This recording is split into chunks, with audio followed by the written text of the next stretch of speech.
kalau kita menyampaikan secara per individu, tidak pernah kita diundang secara organisasi untuk menyampaikan aspirasi keseluruhan. Kami juga pernah audiens di kantor DPRD, tapi selalu gagal. Hampir sama sekolah tidak berakses buat kami. Itu jadi kendala.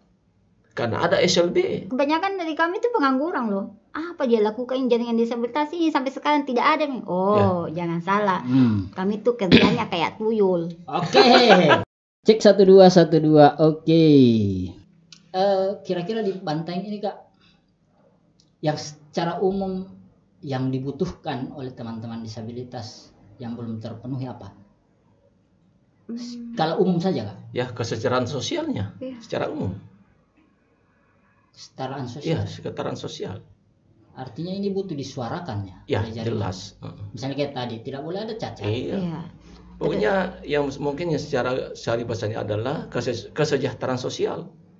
Karena pemerintah sekarang kan kesejahteraan masyarakat, tapi tidak tersentuh disabilitas. Kan ASN kan.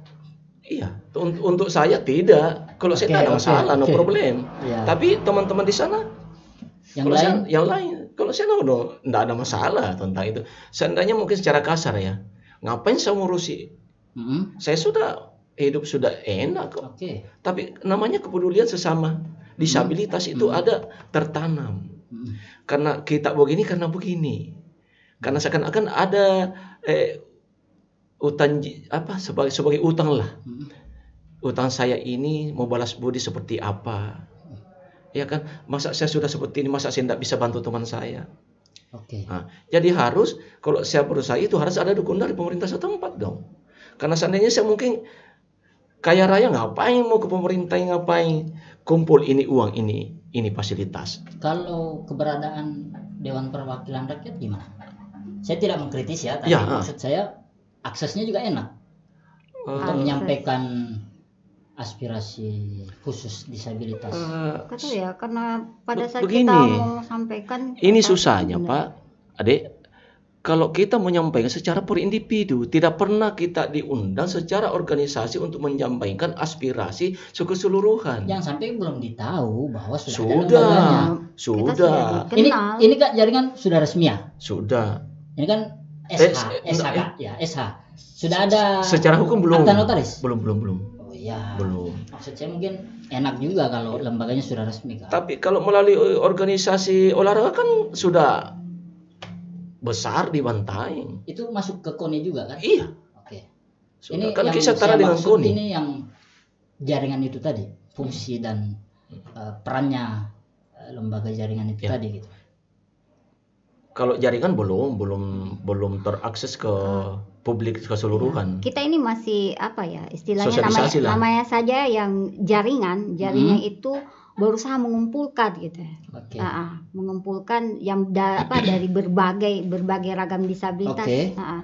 Jadi kalau secara resminya resmi karena semua karena Bantaeng pun tahu.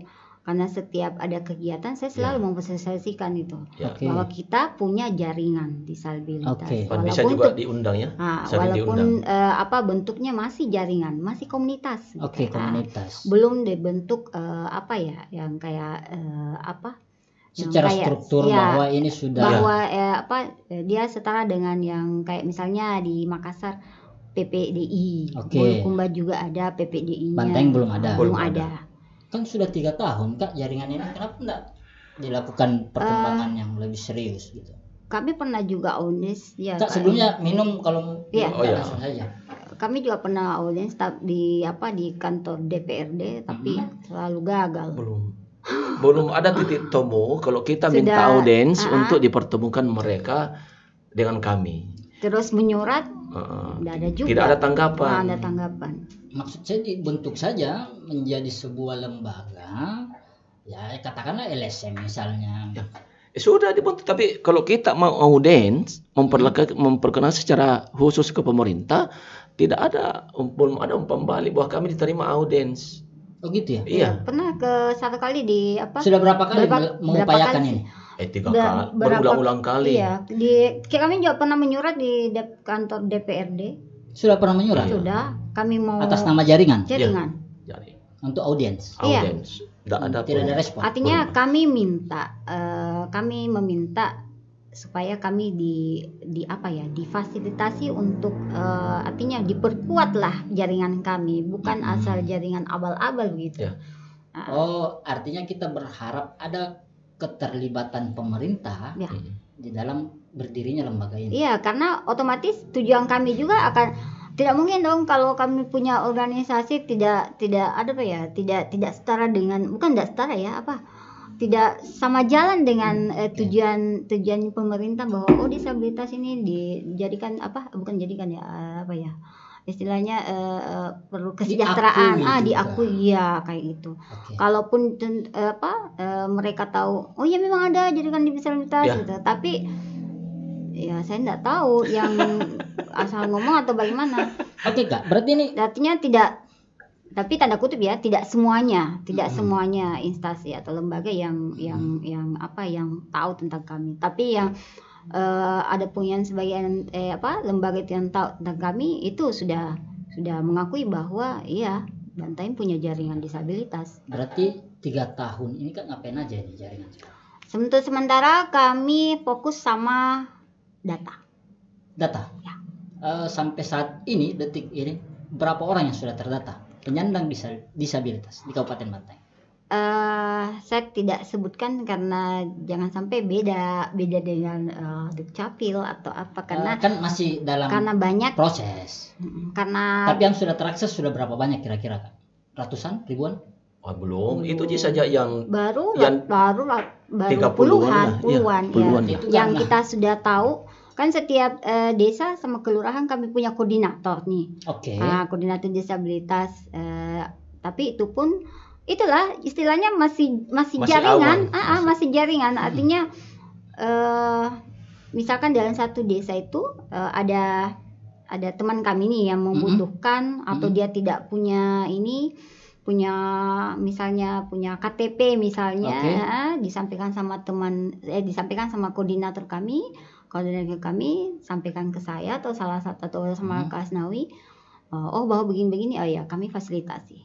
Tapi itu tidak kan pendamping Kak ya, pendamping di P2. Itu yang mengenai kekerasannya dong. Kekerasan dia. Itu khusus kekerasan. Iya. Tapi dia kan data. Dia main di data juga kan? Data kekerasan misalnya. Data kekerasan. Tapi kalau yang untuk memfasilitasi itu enggak. Data khusus enggak ada. Bahwa di sini artinya ada penyandang ini di sini.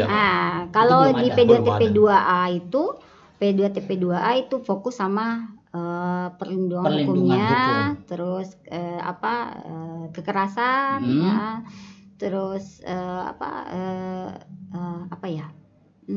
itulah perlindungannya gitu. Tapi kalau yang di jaringan kami, saya ya otomatis sebagai pendampingnya. Kalau gitu pertanyaan saya robak Kak. Sampai detik ini 3 tahun yang telah dilakukan jaringan, seberapa banyak hal yang sudah upaya yang dilakukan, baik itu dari segi pendataan atau apa sih target yang mau dicapai gitu? Begini, tadi saya ingatkan lagi awal pembicaraan kita mengenai membangun komunikasi antara penyandang disabilitas. Itu kan susah sekali. PD mereka iya PD, tapi artinya dukungan keluarga kurang. Gitu.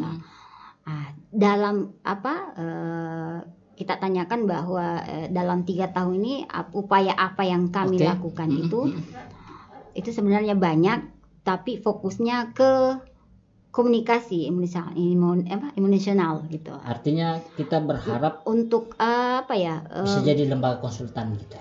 Tempat konsultasi atau istilahnya membangun semangat mereka. Kak. Yang utama itu kapan tidak punya semangat, ya sama saja dengan halnya saya dan Kak Hasnawi tidak punya semangat dan kemauan. Sudah, walaupun kita punya kemampuan tapi kemauan tidak ada. Tidak jadi kita jadi aktif sekarang. Iya. Kak Hasnawi sudah sampai ke Jepang. Iya. Makanya itu jadi itu yang kami bangun. Memang susah, gampang susah. Karena teman-teman non disabilitas saja itu belum tentu dia tahu apa namanya karakter apa teman-teman kami penyandang disabilitas. Artinya, karena itu beda-beda. Betul. Iya. Jadi kalau dikatakan apa dia lakukan jaringan disabilitas ini sampai sekarang tidak ada nih. Jangan salah. Kami tuh kerjanya kayak tuyul. Oke. Tapi bukan tuyul ya. Bukan tuyul. Tuyul itu bagaimana itu Kak kalau tuyul? Prinsipnya kerja, tapi ada hasilnya. Artinya ada strategi tersendiri yang non disabilitas tidak bisa baca itu. Buktinya kemarin spesialnya ya. Buktinya kemarin 3 orang dari teman-teman kami yang memang pada dasarnya dia sangat malu. Itu dua disabilitas fisik yang kayak saya. Dan 1 disabilitas bisu. Itu sudah dikontrak sama 1 perusahaan. Dikontrak? Iya. Baru 2 hari yang lalu itu sudah selesai kontrak magangnya. Kerja selama 1 bulan. Iya, 1 bulan. Artinya dia bersaing dengan yang non disabilitas. Iya. Bukan karena kuota khusus dia bisa tembus. Bukan. Oh, itu kemarin jatah mereka cuma 1. Tapi saya usahakan 3-tiganya harus lolos semua. Masa saya dikalah sama kata. Asik sekali. Nah, semangat itu Kak yang harusnya sampai lewat jaringan ya. Ya itu. Itulah. Pesan yang mesek kalau saya ini satu rumah akan kewalahan, tapi kalau lewat jaringan enak. Iya. Enak. Seperti itulah. Mereka punya namanya saja jaring apa? Kalau jaring kayak signal kan. Halo ini. Dan sampaikan, sana sudah kita kumpul. Walaupun tidak kumpul baru makan tidak. Yang jelas silaturahim, tahu rumahnya siapa lagi, kita datangi lagi. Kumpul di sini iya. Sampai di sana. Ini pagi semua panggil. Anak-anak pun itu. Jadi banyak kalau mengenai tadi data itu banyak yang kartu apa namanya ya istilahnya KIA. KIA dan beberapa kami uruskan juga fasilitas yang ada KTP-nya, KTP untuk yang anak-anak yang disabilitas yang umurnya sudah 17 tahun ke atas, itu kami fasilitas juga. Jadi kalau langganan yang biasa kami dilihat itu ya paling capil. Iya. Di statistik? Tidak. Belum. Ya. Terus juga kami juga artinya apa istilahnya tuh saling kerjasama lah dengan fasilitator yang ada di desa dan dan kelurahan yang artinya yang seperti saya katakan tadi, saya kan juga kerja di bagian fax office CLRT. CLRT itu kan UPT Sepakat Tahu yang dinas sosial. Jadi kami bentuk pendamping inklusi gitu. Jadi artinya yang dikatakan tadi juga Kak Asnawi bahwa kesejahteraan sosialnya itu Bantaeng memang belum khusus untuk disabilitas ya. Belum maksimal. Ya, mungkin tersentuh, ya, tapi kita masih mau disentuh lagi gitu. Lebih disentuh lagi. Iya, lebih peka lah gitu. Belum tentu enggak selamanya kata peduli itu dikatakan peka, tapi kalau sudah peka itu pasti ada pedulinya. Kak, ini kan kita guru nih Kak Asnawi. Ya. Kalau di lingkup sekolah untuk fasilitas disabilitas gimana Kak? Pada umumnya di Bantaeng masalah fasilitas itu masih sangat kurang. Khusus sekolah ini Kak? Sekolah ya? Sekolah seperti itu. Sekolah. Belum karena diharuskan ya? Karena seakan-akan diharuskan disabilitas itu harus sekolah di SLB. Seakan-akan diharuskan kan tidak seperti itu. Artinya itu stigma. Fasilitas juga begitu. Tidak, seandainya pemerintah memfasilitasi semua sekolah yang ada di Bantaeng untuk bisa akses non disabilitas bisa sekolah itu no problem. Kalau pakai dana sekolah bisa? Ya tergantung dari mereka. Karena belum ada sekolah yang mengupayakan itu. SMA contohnya. Belum ada untuk memberikan suatu desain untuk memberikan terhadap disabilitas yang ada di sekolah itu. Kenapa tidak dijadikan contoh di sekolahnya Kak Asnawi gitu? Memperjuangkan misalnya. Itulah saya merasa bahwa ini ketidakmampuan saya untuk bisa meyakinkan orang itu saya menyadari bahwa karena ada dua faktor. Kadang orang dia tidak mau mengetahui dan dia tidak mau tahu. Tapi ya, sebelumnya Kak, di sekolah tak ada tidak yang penyandang disabilitas? Ada satu kemarin yang paraplegik termasuk kelas C dia. Di sekolah tak itu? Dia sekolah? Daksa. Disabilitas fisik. Indah, yang IQ-nya yang agak-agak rendah. Oh iya, disabilitas anak yang berkebutuhan khusus. Berkebutuhan khusus itu. Jadi pada bukan 1000 wajah bukan 1000 wajah, bukan. Tapi bisa di sekolah umum. Bisa. Meski bukan di SLB. Bukan, bisa. Sekarang itu tidak ada keterbatasan lagi sih, ya. Kalau kan Bapak tadi bilang akses. Jadi Kak Hasnawi menjelaskan tentang aksesnya. Memang hampir semua sekolah tidak berakses buat kami. Kamu contohnya ya. Ada disabilitas netra. IQ-nya mampu untuk berkomunikasi sama orang. Tapi adakah guru disiapkan di sekolah itu guru yang bisa braille? Kan tidak ada. Kalau saya kan memikirkan mungkin karena itu sampai ada SLB mungkin nggak? Iya. Karena untuk misalnya ya kayak tadi karena ada kebutuhan khusus yang dibutuhkan untuk misalnya kayak braille. Makanya dia harus di SLB gitu. Tapi di Bantai tidak ada yang tunanetra dia, yang disabilitas netra di Bantai di SLB ada sekolah enggak? Ada juga Kak. Ada. Ya, tapi kalau total tidak ada. Itu yang harus yang total karena pakai braille. Ya. Itu yang tanda tanya. Disabilitas yang netra yang low vision. Low vision yang masih bisa melihat tapi jaraknya. Dia sipit. Tapi masih melihat huruf kan. Itu kan tidak ada masalah. Makanya saya lanjut tadi mengatakan bahwa kebetulan di SMA Bantai kalau tidak salah saya tempati itu dijadikan rujukan untuk sekolah inklusif. Iya, inklusif. Iya. Tapi kadang juga masyarakat umum tidak mau ke situ. Ya. Itu juga. Kenapa? Kalau dia tamat SLB di SMP, masuk di sekolah umum, di mana muridnya SLB? Iya kan? Itu jadi kendala. Karena ada SLB. Itu seperti itu. Kalau dari kata hati nih Kak. Apa yang paling mau apa yang diinginkan sebenarnya dari wilayah pendidikan itu? Kalau saya secara pribadi ya, harus memang itu ditetapkan kesetaraan. Seperti kesetaraan gender, iya kan? Harus seperti itu. Kalau tidak, tetap dipandang sebelah mata. Sekarang perempuan, karena sudah ada gendernya, ada perbandingan, sudah enak kan? Tidak bisa duduk di DPR kalau tidak ada perempuan sekian banyak, kan seperti itu. Kan kayak kota ASN juga kan sudah ada Kak, kota khusus disabilitas. Belum ada sekarang. Dulu ada. Banten kayaknya ada Kak? Ada, enggak ada. Yang khusus disabilitas. Tidak ada. Kota. Tidak ada. Ada Kak? Dulu pernah ada secara umum mewakili organisasi.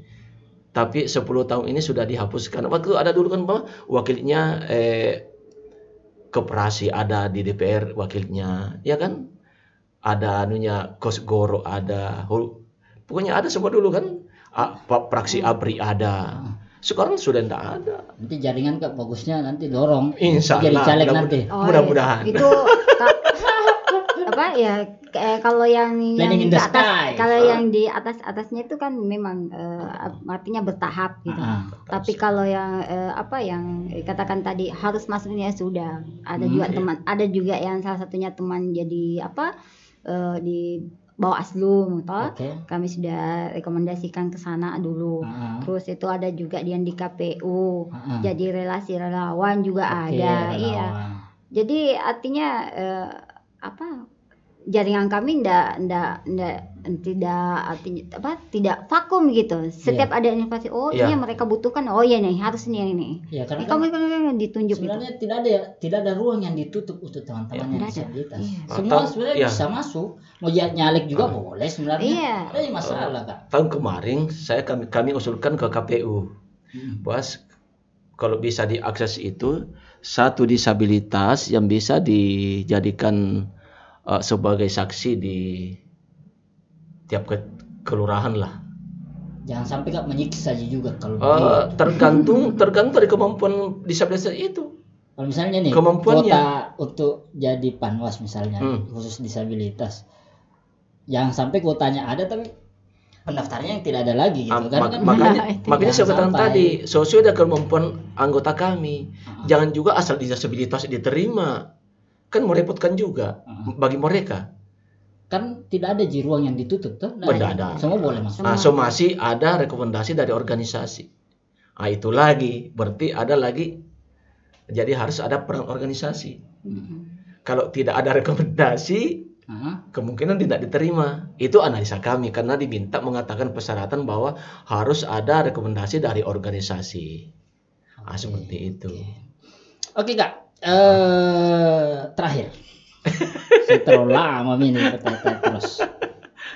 Closing statement Kak. Pesan apa yang mau disampaikan baik ke negara atau ke teman-teman yang non disabilitas dan disabilitas? Kita dulu Kak. Ya, saya. Pesan apa yang mau disampaikan? Kalau buat teman-teman penyandang disabilitas, sekarang bukan saatnya untuk tidur di rumah. Ya, saya biasa memberikan motivasi buat teman-teman yang lain bahwa diibaratkan nih kalau saya nanti sudah tidak ada, siapa penerusnya? Ya, siapa penerusnya? Terus kalau saya hilang di Bantaeng, ya itu susahnya yang mencari penggantinya gitu. Jadi buat teman-teman semua yang disabilitas Kabupaten Bantaeng, kalau sudah lihat saya nih harus sama dengan saya. Ataupun di atas saya misalnya, ya. Artinya tidak ada lagi, artinya harus ada penerus gitu.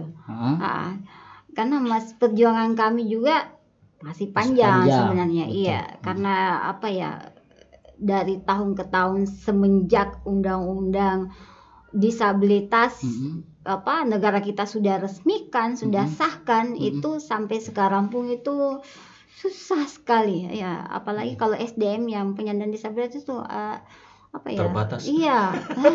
Untuk masuk kerja, kebanyakan dari kami itu pengangguran loh. Kebanyakan. Iya. Mau apa lagi? Dikatakan sudah sekolah S1, S2 sampai 2 S1, mereka kembali lagi artinya jadi di rumah saja. Karena kan negara tidak menutup peluang Kak. Iya. Tapi yang itulah yang support keluarga. Iya, harus itu. Terus juga pemerintah harus menerima walaupun apapun dan keadaan kami. Istilahnya Tuhan itu menciptakan makhluknya yang sampai melata pun itu sudah punya rezeki. Jadi misalkan kalau pemerintah cuma lihat kondisi teman-teman kami yang dia tidak bisa apa-apa, tapi lihat apa kemampuan mereka. Gitu. Jangan selalu melihat kekurangan. Iya. Dia bilang fisiknya kayak seperti saya. Misalkan saya nih, saya jalan satu jembatan yang saya tidak bisa jalannya, saya tidak bisa lewati. Tapi saya berpikir pasti ada jalan yang bisa saya menuju ke sana. Walaupun itu agak lambat misalnya. Ya. Jadi ya mau kami berharap ada kepekaan gitu buat kami. Bagaimana jalan yang kalau secara fisik ini kita lambat, tapi kalau negara ada di situ bisa mempercepat. Iya. Itulah harapan kami. Itu harapan. Kita Kak ada secara khusus? Saya ada 2 serisa garis bawahi mengatakan bahwa harus pemerintah setempat memberikan akses secara infrastruktur, ya, akses sosial. Itu paling utama. Kalau sudah tidak ada kepekaan oknum tertentu ASN untuk memberikan ruang disabilitas, tidak mungkin. Bayangkan saja kalau kita bertamu ke kantor kebutuhan sesuai dengan kemampuan, sudah memandang tidak mampu. Itu kan harus dihilangkan image-nya. Yang secara umum mengatakan bahwa saya secara umum mengatakan bahwa dimanapun disabilitas jangan pernah mengatakan itu cacat. Hanya saya pesan mengatakan bahwa beda kemampuan antara saya dengan dia. Kalau secara real, kalau Anda mau sparring dengan saya, mau sparring tenis meja, belum tentu Anda kalah saya. Belum tentu saya menang. Belum tentu. Sebelum Kak. itu juga saya belum tentu saya menang. Tapi kalau kita mau uji coba kemampuan secara alamiah, oke lah. Tapi pandangan sekarang orang banyak secara umum mengatakan siapa aja itu. Di pihak pemerintah siapa aja itu. Makanya kami sangat susah akses kemana-mana untuk memberi suatu pandangan bahwa kami juga bisa. Jangan dipandang sebelah mata. Contoh, kalau umpama ada pemerintah musrembang, setidak-tidaknya di musrembang kecamatan, bukan saya pandangin teman-teman untuk Aiki berpikir ya, tapi jangan sembarang diundang yang tidak mampu berpikir tentang perkembangan organisasi itu diundang di musrembang kecamatan di kabupaten. Iya kan? Saya sudah sampaikan sama sekretaris saya, Bu Ima. Coba koordinir teman-teman kalau musrembang setiap kelurahan desa tolong hadiri. Jangan miss saya. Iya kan? Saya sudah sampaikan. Makanya tadi Ima mengatakan bahwa ada sudah berapa desa dia ikuti. Kasih ini teman ke sana supaya orang tahu. Nanti ada kesimpulan akhir bahwa apa yang Anda dapatkan di musrembang desa baru kita simpulkan di kecamatan. Itu mungkin baru setidak-tidaknya ketua atau sekretaris yang tampil di situ. Kalau di kelurahan tidak usah di ketua, tidak usah di anggota aja supaya bisa merasakan bahwa itu. Oke Kak, makasih banyak. Iya. Sudah cukup. Alhamdulillah. Oke. Ini bukan di pertama dan terakhir kali nih Kak. Saya berharap kita datang ke sini yang bosan-bosan. Saya berharap bisa dapat banyak hal dari diskusi kita ini Kak. Besok-besok kalau undang kita datang lagi deh. Insyaallah. Kalau masih ada waktu. Mudah-mudahan bisa berbagi kebaikan untuk saya dan orang banyak Kak. Apa kebaikan yang bisa disampaikan ke orang ya itu juga yang bisa kita bantu. Yang penting Kak, ada akses ke sini. Siap. Tidak pernah tidak ada akses ke sini Kak. Oke Kak, makasih banyak atas kesempatannya mau datang ke sini berbagi cerita dengan kami di sini. Insyaallah. Oke Kak, terima kasih untuk hari ini waktunya Kak. Terima kasih banyak. Mudah-mudahan apa yang menjadi target dan apa yang selama ini dianggap tidak terfasilitasi, mudah-mudahan kedepannya kita Insyaallah sudah difasilitasi. Amin. Oke Kak, makasih banyak. Sekian untuk hari ini. Syukran. Assalamualaikum warahmatullahi wabarakatuh.